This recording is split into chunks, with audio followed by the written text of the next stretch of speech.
உன்னால முடியாதுன்னு யாராவது சொன்னா நீ நம்ப வேண்டியது அவங்கள இல்ல ஒன்று. நம்ம இன்னைக்கு இந்த வீடியோவில் எந்த விஷயத்தை பற்றி பேச போகிறோம் அப்படின்னு சொல்லி கேட்டோம் அப்படின்னா, இந்த 2-3 நாளாகவே ரொம்ப பெரிய கான்ட்ரவர்சியாக வச்சிருக்கக்கூடிய விஷயம் என்ன அப்படின்னு சொல்லி கேட்டோம்னா, ரோஹித் சர்மா இருக்கார் இல்லையா. ஸோ ரோஹித் சர்மா பார்த்தோம் அப்படின்னா டீமை நல்லா லீட் பண்ணிக்கிட்டு இருக்கும்போதே திடீர்னு பார்த்தோம் அப்படின்னா ரோஹித் சர்மா கையில் இருந்து இந்த கேப்டன்சி அப்படின்றத பிடிக்கி ஹார்திக் பாண்டியா கையில் கொடுத்தது அப்படின்றது மும்பை இந்தியன்ஸ் ஃபேன்ஸ் இருக்காங்க இல்லையா, அவங்களை கொந்தளிக்க வச்சிருக்கு. குறிப்பாக பார்த்தோம் அப்படின்னா ரோஹித் சர்மாவுடைய ஃபேன்ஸ் எல்லாருமே மும்பை இந்தியன்ஸுடைய அஃபீஷியல் பேஜஸ் அப்படின்றத அன்ஃபாலோ பண்ண ஆரம்பிச்சிருக்காங்க அப்படின்னு தான் சொல்லணும். ஸோ இன்னொரு பக்கத்தில் பார்த்தோம் அப்படின்னா ஹார்திக் பாண்டியாக்கு என்னப்பா குறைச்சது, ஒரு டீமுக்கு பார்த்தோம் அப்படின்னா 2 இயர்ஸ் தான் வந்துட்டு கேப்டனாக இருந்தார். ஒரு வருஷம் அந்த டீமுக்கு டைட்டில் வின் பண்ணி கொடுத்துட்டாரு, ஒரு வருஷம் ஃபைனல் வரைக்கும் கொண்டு போயிட்டாரு. ஸோ இப்படி ஒரு பர்சனை வந்துட்டு கேப்டன் ஆக்குறதுல என்ன பிரச்சனை அப்படின்னு சொல்லிட்டு அவருடைய ஆதரவாளர்கள் பார்த்தோம் அப்படின்னா கேள்வி அப்படின்றத கேட்குறாங்க. ஸோ மூணாவதாக இருக்கக்கூடியவங்க என்ன சொல்கிறாங்கன்னா, உன் கேப்டன்சி வேணாம், அவருடைய கேப்டன்சிக்கு நீ விளையாடு அப்படின்னு சொன்னது இருக்கிறதால நீ அப்படி ஒரு டீமில் விளையாடணும்னு அவசியமே கிடையாது, அந்த டீமை விட்டு வேற டீமில் வந்து விளையாடு, சென்னை சூப்பர் கிங்ஸில் கூட வந்து விளையாடுங்க அப்படின்னு சொல்லிட்டு ரோஹித் சர்மாவுடைய ஃபேன்ஸ்லாம் பார்த்தோம் அப்படின்னா இன்ஸ்டாகிராம் ஃபேஸ்புக் இருக்கு இல்லையா, அதில் பொங்கிக்கிட்டு இருக்காங்க அப்படின்னு தான் சொல்லணும். ஸோ இந்த விதமான 3 விதமான கோணம் அப்படின்றது இருக்கும்போது நம்ம இன்னைக்கு இந்த வீடியோவில் என்ன விஷயம் பேச போகிறோம் அப்படின்னு பார்த்தோன்னா, ரோஹித் சர்மாவுக்கு நடந்த விஷயம் அப்படின்றது கரெக்டாக. ஏன்னா ஆல்ரெடி பார்த்தோம் அப்படின்னா ஒரு ஃப்ரான்சைஸ் வந்து தத்தளிச்சுக்கிட்டு இருக்கு. மும்பை இந்தியன்ஸ் அப்படின்ற ஒரு டீம் பார்த்தோம் அப்படின்னா 2013 அந்த சீசன் மிடில் வரைக்குமே பார்த்தோம் அப்படின்னா தத்தளிச்சுக்கிட்டு இருந்த ஒரு டீமுக்கு கேப்டனாக வந்துட்டு ப்ரொமோட் ஆகுறாரு அப்படின்னு தான் சொல்லணும். ஸோ கேப்டனாக ப்ரொமோட் ஆன அந்த சீசன்லேயே, அதாவது அந்த சீசனில் பாதி வரைக்குமே தத்தளிச்சுக்கிட்டு இருந்த ஒரு டீமை வந்துட்டு கப் வின் பண்ண வைக்கிறாரு. அதுக்கப்புறமா தொடர்ச்சியாக பார்த்தோம் அப்படின்னா 2015, 17, 19, 20 அப்படின்னு சொல்லிட்டு கிட்டத்தட்ட கப்பே வின் பண்ண முடியாமல் இருந்த டீமை பார்த்தோம் அப்படின்னா 5 டைம் கப் வின் பண்ண வைக்கிறாரு அப்படின்னு தான் சொல்லணும். ஸோ அப்படி இருந்த ஒரு மனுஷன், அந்த டீமுக்காக அவ்வளோ லோயலாக இருந்த ஒரு மனுஷன், அந்த டீம் தான் எல்லாமே அப்படின்னு சொல்லி பார்த்த ஒரு மனுஷன். இன்னும் சொல்லப்போனால் இர்ஃபான் பதான் ஒரு ஸ்டேட்மெண்ட் கொடுத்துருக்காரு, மும்பை இந்தியன்ஸ் அப்படின்ற டீம் இருக்கு இல்லையா, அது டீம் கிடையாது, அந்த டீம் அப்படின்றது பார்த்தோன்னா ரோஹித் சர்மாவுடைய ரத்தம், சதை, வேர்வை இது எல்லாத்தையுமே கொட்டி கொட்டி உருவாக்கின ஒரு கட்டமைப்பு அப்படின்னு சொல்லிட்டு. ஸோ அந்த மாதிரி ஒரு ஃப்ரான்ச்சைஸ்க்காக தன்னுடைய உயிரே தான், தன்னுடைய லைஃபே தான் அப்படின்னு சொல்லிட்டு கிட்டத்தட்ட 5 டைம் கப் அடிச்சு வின் பண்ணதோட மட்டும் இல்லாமல் அந்த டீம் வெளியே வரும்போதா இருந்தாலும் சரி, தோற்று போகும்போதா இருந்தாலும் சரி, ரசிகர்கள்கிட்ட மட்டும் இல்லாமல் டைரெக்டாக பிளேயர்ஸ்கிட்டே உட்காந்து இதெல்லாம் ஒன்றும் பிரச்சனை கிடையாது, நம்ம செம்மையாக கம்பேக் கொடுப்போம் அப்படின்னு சொல்லிட்டு ஒரு சீசனில் லீக் சுற்றுலேயே வெளியே போகிறாங்க. லீக் இருக்கு இல்லையா, லீக்லேயே தோற்று வெளியே போகிறாங்க அப்படின்னா அதுக்கு அடுத்த வருஷம் ஐபிஎல்ல டைட்டில் வின் பண்ணுவாங்க. இதுதான் பார்த்தோம் அப்படின்னா மும்பை இந்தியன்ஸ் அப்படின்னே சொல்லலாம். ஸோ 2015 இருந்தாலும் சரி, 17, 19 இந்த எல்லா வருஷத்துலையுமே அதான் நடந்துச்சு. ரொம்ப ஸ்ட்ராங்கான கம்பேக் அப்படின்றத கொடுப்பாங்க. ஒரு டீம் கேப்டனாக அவர் கரெக்டாக தான் அவருடைய வேலையை செஞ்சார். அப்புறம் ஏன் ஹார்திக் பாண்டியா கிட்ட இந்த கேப்டன்சி அப்படின்றது கொடுக்கப்பட்டுச்சு, இதுக்கு பின்னாடி இருக்கக்கூடிய விஷயங்கள் என்ன, இது நடந்தது சரியா தப்பா, இல்லை ஹார்திக் பாண்டியா சரியான கேப்டனா இல்லையா அப்படின்ற மாதிரி எல்லா விஷயத்தையும் தான் தெளிவாக ரிவ்யூ பண்ண போகிறோம். ஸோ அதுக்கு முன்னாடி நம்ம சேனலுக்கு நீங்கள் புதுசாக வந்திருந்தீங்க அப்படின்னா மறக்காம நம்ம சேனலை சப்ஸ்கிரைப் பண்ணிக்கோங்க. So first of all Mumbai Indians அப்படின்ற டீம் பார்த்தோம் அப்படின்னா அந்த 2008 காலகட்டம் இருக்கு இல்லையா, ஐபிஎல் ஸ்டார்ட் ஆன பிள்ளையிலிருந்தே பாப்புலராக இருக்கக்கூடிய டீம்ஸில் ஒன்று. ஸோ 2008 பார்த்தோம் அப்படின்னா சச்சின் டெண்டுல்கர், இன்னொரு பக்கத்தில் ரிக்கி பாண்டிங், ஹர்பஜன் சிங், அந்த மாதிரி பல ஜாம்பவான்களை கேப்டனாக வச்சுக்கிட்டு இருந்த ஒரு டீம் அப்படின்னு தான் சொல்லணும். ஆப்பனண்ட்ல பல வில்லன்கள் இருந்தாலும் மெயினான ஒரே வில்லன் தலை தோனி தான் அப்படின்னே சொல்லலாம். ஸோ ஆரம்பித்த காலகட்டத்திலேருந்தே பார்த்தோம் அப்படின்னா ஹெவியாக போராடுறாங்க. 2008 13 வரைக்கும் கிட்டத்தட்ட 5 வருஷம் பார்த்தோம் அப்படின்னா ஹெவியாக போராடுறாங்க. பட் அந்த கப்பு அப்படின்றது மும்பை இந்தியன்ஸ்க்கு ஒரு கனவாகவே தான் இருந்துகிட்டு இருக்கு அப்படின்னே சொல்லலாம். ஸோ இந்த இடத்துல பார்த்தோம் அப்படின்னா எல்லாருமே சொல்லக்கூடிய விஷயம், எப்பா ரோஹித் என்ன பெரிய டோனியா, டோனி பார்த்தியா எத்தனை வேர்ல்டு கப் ஜெயிச்சிருக்காரு, ரோஹித்தில் அதுக்கெல்லாம் வக்கே இல்லைப்பா, தோனி மாதிரிலாம் ரோஹித் இருக்க மாட்டார், தோனி ரோஹித்தையும் கம்பேர் பண்ணாதீங்க அப்படின்னு சொல்லுவாங்க. பட் நான் கம்பேர் பண்ணுவேன். எப்படி நீ கம்பேர் பண்ணுவ அப்படின்னு சொல்லி கேட்டோம்னா, சச்சின் இருக்கார் இல்லையா, சச்சின் வந்துட்டு நம்மளுடைய இந்த வேர்ல்டு கப் கனவு அப்படின்றது கனவாகவே போயிருமோ, நம்ம டீமில் இருக்க வரைக்கும் யாருமே வந்து இந்த வேர்ல்டு கப் அடிக்க மாட்டாங்களோ, ஏன்னா பல ஜாம்பவான் பிளேயர்ஸ் இருந்தாங்க. சௌரவ் கங்குலி இருந்தார், யுவராஜ் சிங் இருந்தார், இர்ஃபான் பதான் இருந்தாங்க, யூசுப் பதான் இருந்தாங்க. இந்த மாதிரி பல ஜாம்பவான் பிளேயர்கள் இருந்தும் சச்சினும் அந்த டீம்ல இருந்தும் கூட வேர்ல்டு கப் அப்படின்றது சச்சினுக்கு கனவாகவே தான் இருந்துச்சு. டோனி அப்படின்ற ஒரு பையன் வந்து அவருடைய கடைசி வேர்ல்டு கப்ல அடிச்சு கொடுத்து அவரை வெளியே அனுப்பி வச்சாரு ஒரு ரொம்ப பெரிய சந்தோஷத்தோட. இந்த பக்கம் திரும்பணும் அப்படின்னா அதே மாதிரி ரிக்கி பாண்டிங்கா இருந்தாலும் சரி, ஹர்பஜன் சிங்கா இருந்தாலும் சரி, சச்சின் டெண்டுல்கரா இருந்தாலும் சரி, இந்த மாதிரி பல ஜாம்பவான்கள் வந்து டீமை லீட் பண்றாங்க. ஐபிஎல் கப் இருக்கு இல்லையா, ஐபிஎல் கோப்பை அப்படின்றது அவங்களுக்கு ஒரு கனவாக இருக்குது.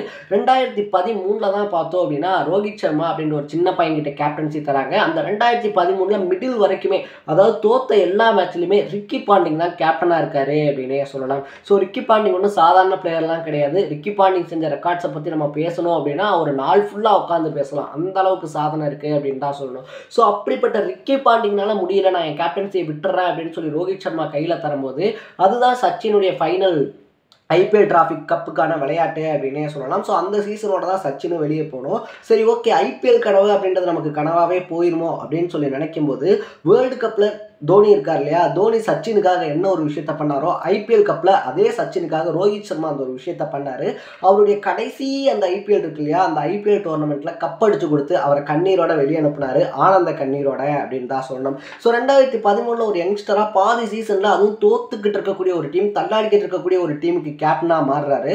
கட் பண்ணோம் அப்படின்னா 2013 இருக்கு இல்லையா, 2013 வின் பண்ண அதே கையோட 2015 ரொம்ப பெரிய கம்பேக் அப்படின்றது கொடுக்குறாங்க. ஸோ 2015 பார்த்தோம் அப்படின்னா விளையாண்ட எல்லா போட்டிலையும் தோல்வி தோல்வி தோல்வி, அவ்வளோதான்ப்பா மும்பை இந்தியன்ஸ் வெளியே போயிடுவாங்க அப்படின்னு சொல்லி நினைக்கும் போது கட் பண்ணி செகண்ட் ஹாஃப்ல பார்த்தோம் அப்படின்னா விளையாண்ட 9 மேட்ச்ல 8 மேட்ச் வின் பண்றாங்க. கம்பேக்னா அது சிஎஸ்கே இருக்காங்க இல்லையா, சிஎஸ்கே தான் எப்பயுமே அந்த மாதிரி கம்பேக் கொடுப்பாங்க. பட் கம்பேக்னா சிஎஸ்கேக்கே ஒரு டஃப் காம்படிட்டரா மும்பை உருவாகுறாங்கப்பா அப்படின்னு சொல்லக்கூடிய அளவுக்கு பார்த்தோம் அப்படின்னா ஒரு பக்கம் பொலாடு, இன்னொரு பக்கத்தில் பார்த்தோம் அப்படின்னா ஹார்திக் பாண்டியா இருக்கார் இல்லையா, அவரெல்லாம் 2015 தான் உள்ளே வராரு அப்படின்னே சொல்லலாம். ஸோ ஹார்திக் பாண்டியா டீமுக்குள்ள வரும்போது ஆல்ரெடி ஒரு சீசனில் வின் பண்ண கேப்டன் தான் ரோஹித் சர்மா அப்படின்னே சொல்லலாம். ஹார்திக் பாண்டியா உள்ளே வரும்போது 10 லட்சத்துக்கு ஏழை எடுக்கப்பட்ட ஒரு பையன் தான் ஹார்திக் பாண்டியா. மும்பை தான் அவருக்கான கிரிக்கெட் உலக கதவு அப்படின்றத திறந்து விட்டுச்சு. மும்பையில் விளையாண்டு அதில் ஃபேமஸ் ஆனதுனால தான் அவருக்கு இந்தியன் டீமில் வந்து வாய்ப்பு அப்படின்றது கிடச்சி இந்தியாவில் ஆல்ரவுண்டராக ஜெயிச்சாரு. இன்னைக்கு ஒரு இம்பார்ட்டண்டான பிளேயராக, கீ பிளேயராக இந்தியன் டீமில் இருக்காரு அப்படின்னா அதுக்கு வாய்ப்பு கொடுத்தது மும்பை டீம் தான், ரோஹித் சர்மா தான் அப்படின்னே சொல்லலாம். ஸோ 2015 அப்புறமாவும் பார்த்தோம் அப்படின்னா 17, 19, 20 அப்படின்னு சொல்லிட்டு அடுத்தடுத்து கப்பு அடிச்சு குவிக்கிறாங்க. மும்பையுடைய லைஃப் அப்படின்றது இப்படி போய்கிட்டே இருக்கும்போது தான் பார்த்தோம் அப்படின்னா ரோஹித் சர்மா கேப்டனாக ரொம்ப சக்ஸஸ்ஃபுல்லாக போய்கிட்டே இருக்காரு. 2020-21 அந்த இயரில் தான் என்ன நடக்குது அப்படின்னு சொல்லி பார்த்தோன்னா ஒவ்வொரு டீமுமே பார்த்தோன்னா 5 பிளேயரை தக்க வச்சுக்கலாம், மீதி இருக்கக்கூடியவங்களை ஆக்ஷனில் விடுங்க அப்படின்னு சொல்லும்போது மும்பை டீம் இன்னைக்கு ஹார்திக் பாண்டியா வரணும் அப்படின்னு சொல்லி கேட்டுக்கிட்டு ஹார்திக் பாண்டியா கொண்டு வந்து கேப்டனாக்கி இருக்கக்கூடிய இதே டீம் தான் அன்னைக்கு ஹார்திக் பாண்டியாவை கழட்டி விடுறாங்க அப்படின்னே சொல்லலாம். ஸோ மும்பையிலேருந்து ஹார்திக் பாண்டியா வெளியே போகிறாரு. குஜராத் டீம் அவங்களை 15 கோடி ரூபா கொடுத்து எடுக்கிறாங்க. குஜராத்துக்கு பார்த்தோம் அப்படின்னா கேப்டனாக மாற்றுறாங்க. அதுக்கப்புறமா ரெஸ்ட் இஸ் ஹிஸ்ட்ரி அப்படின்ற மாதிரி பார்த்தோம் அப்படின்னா குஜராத்தை ஒரு டைம் அப்படியே ஃபைனலில் அதனுடைய முதல் சீசன்லேயே ஃபைனல் வின் பண்ணி கப்பு வாங்கி கொடுக்குறாரு. 2வது சீசனில் ஃபைனல் வரைக்கும் கொண்டு போகிறாரு. ஸோ இந்த மாதிரி பல விஷயங்கள் நடக்குது அப்படின்னு தான் சொன்னோம். இதுக்கு நடுவில் தான் பார்த்தோம் அப்படின்னா மும்பையினுடைய வீழ்ச்சி அப்படின்றது ஸ்டார்ட் ஆகுது. ஸோ 2020 அவர் ஆக்ஷனில் போகிறாரு. 21, 22 அந்த காலகட்டங்கள்லாம் இருக்கு இல்லையா. ஸோ இதுக்கு நடுவில் பார்த்தோம் அப்படின்னா 2021 22 பார்த்தோம்னா மும்பை இருக்காங்க இல்லையா, அவங்க லீக்கோட வெளியேறாங்க அப்படின்னு தான் சொன்னோம். ஸோ லீக் ஸ்டேஜஸ்லேயே பார்த்தோம் அப்படின்னா தோத்து வெளியேறாங்க. 2023 சொல்லக்கூடிய அளவுக்கு நல்லா தான் ப்ளே பண்ணாங்க. பட் அந்த 2 சுற்றுல அவங்க தோத்து வெளியேறக்கூடிய அதே நேரத்தில் ரோஹித்தினுடைய வீழ்ச்சி அப்படின்றது நடக்கக்கூடிய அதே நேரத்தில் ஹார்திக் பாண்டியாவுடைய எழுச்சி அப்படின்றது ரொம்ப பிரம்மாண்டமாக நடக்குது, ரொம்ப பெரிய லெவலில் நடக்குது. அதாவது ஒரு டைம் டைட்டில் வின் பண்ணுறாரு, 2வது டைம் ஃபைனலுக்கே கொண்டு போகிறாரு அப்படின்னும் போது மும்பை இந்தியன்ஸ், அதாவது அம்பானி குரூப்பாக இருந்தாலும் சரி, நீட்டா அம்பானியாக இருந்தாலும் சரி, யாராக இருந்தாலுமே சரி, அது அவங்களுக்கு பிஸ்னஸ் தான். ஸோ நம்ம கூட நம்ம சேனலில் முன்னாடியே ஒரு வீடியோ போட்டிருப்போம், ஐபிஎல்ல ஒவ்வொரு டீமும் எப்படி சம்பாதிக்கிறாங்க அப்படின்னு சொல்லிட்டு. ஐபிஎல்ல ஒவ்வொரு பால்லையும் ஒவ்வொரு டீமும் பல லட்சங்கள் சம்பாதிச்சுக்கிட்டு இருக்காங்க. இதெல்லாம் ஐபிஎல்ல உட்காந்து ஒரு கேமாக மட்டும் பார்க்கக்கூடிய நமக்கு தெரியாது அப்படின்றது தான் சோகமான விஷயம்.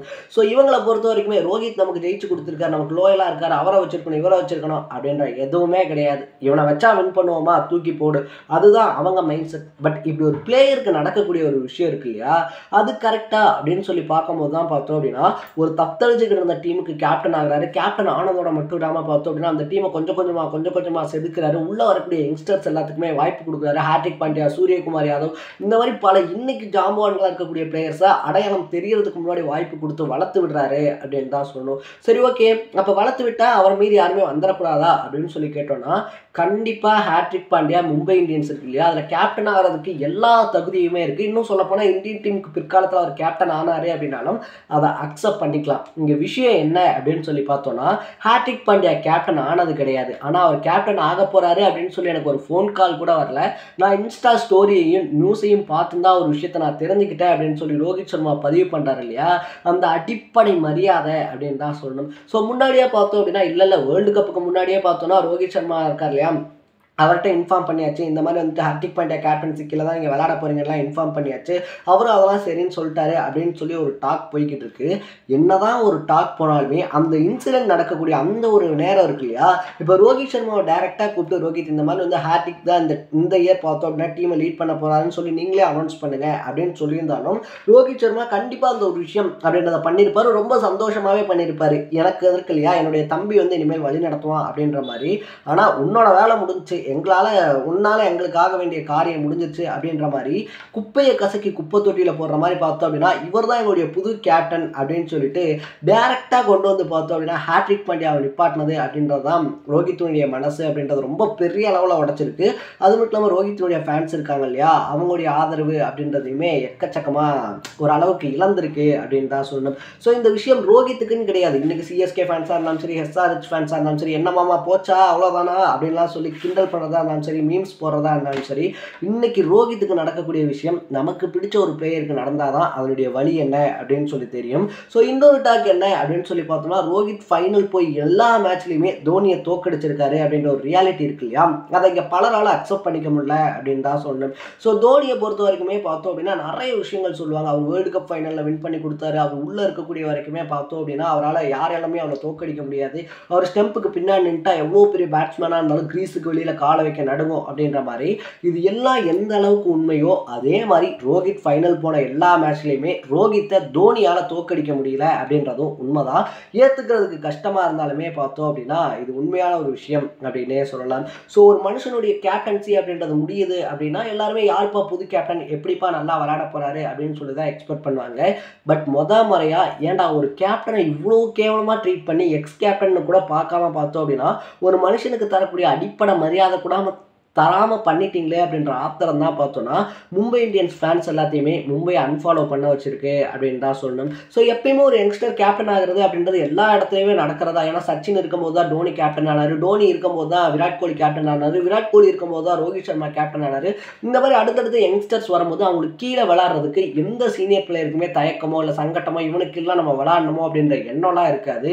பட் அந்த சீனியாரிட்டிக்கு தரக்கூடிய அந்த ஒரு மரியாதை இருக்கு இல்லையா, அது இங்கே கிடைக்கல அப்படின்றது தான் ரோஹித் சர்மாவோட பிரச்சனை அப்படின்னே சொல்லலாம். ஸோ இதெல்லாம் தாண்டி பார்க்கும்போது ரோஹித் சர்மா இருக்கார் இல்லையா, சென்னை ஜெர்சி போட்டிருக்க பிக்சருக்கு ரோஹித் சர்மாவுடைய ஒய்ஃப் வந்து லைக் போட்டாங்க. ரோஹித் அஃபிஷியலாக பார்த்தோம் அப்படின்னா ட்விட்டர்லேருந்து வெளியேறிட்டாரு. மும்பை ஃபேன்ஸ் பேஜ்லேருந்து அவர் வேறு டீமுக்கு விளையாட போகிறாரு அப்படின்ற மாதிரியான விஷயங்களும் வெளியே வந்துக்கிட்டு இருக்கு. என்னை பொறுத்த வரைக்கும் தன்மானம் இல்லாத ஒரு இடத்துல பணத்துக்காக விளையாடுறத விட அதை தூக்கி எறிஞ்சிட்டு வந்து தனக்கு தன்மானம் இருக்கக்கூடிய ஒரு இடம் இருக்கு இல்லையா, அங்கே கம்மியாக பணம் கிடைச்சாலும் பரவாயில்ல, என்னுடைய டேலண்ட்டை நான் வெளிப்படுத்துகிறேன் அப்படின்னு சொல்லி விளையாடுறது தான் ஒரு நல்ல ஸ்போர்ட்ஸ்மேனுக்கு அழகு அப்படின்னே சொல்லலாம். ஸோ நீங்கள் இந்த விஷயத்தை பற்றி என்ன நினைக்கிறீங்க? ரோஹித் பாண்டியானுடைய கேப்டன்சி இருக்கு இல்லையா, அதுக்கு கீழே மும்பை இந்தியன்ஸ்லேயே தொடரணுமா, இல்லை மும்பை இந்தியன்ஸை தூக்கி போட்டு வெளியே வந்து வேற ஒரு டீமில் சேர்ந்து அவருடைய டேலண்ட் அப்படின்றத ப்ரூஃப் பண்ணணுமா அப்படின்றத நீங்கள் மறக்காமல் கமெண்ட் செக்ஷனில் பதிவு பண்ணிவிட்டு இதே மாதிரி அப்பப்போ அப்டேட்டாக போயிட்டு இருக்கிற விஷயங்களை நீங்கள் தொடர்ந்து பார்க்கணும் அப்படின்னு ஆசைப்பட்டீங்கன்னா மறக்காமல் நம்ம சேனலை சப்ஸ்கிரைப் பண்ணிக்கோங்க. நாளைக்கு இன்னொரு இன்ட்ரெஸ்டிங்கான வீடியோவில் சந்திக்கலாம். Tata, bye by.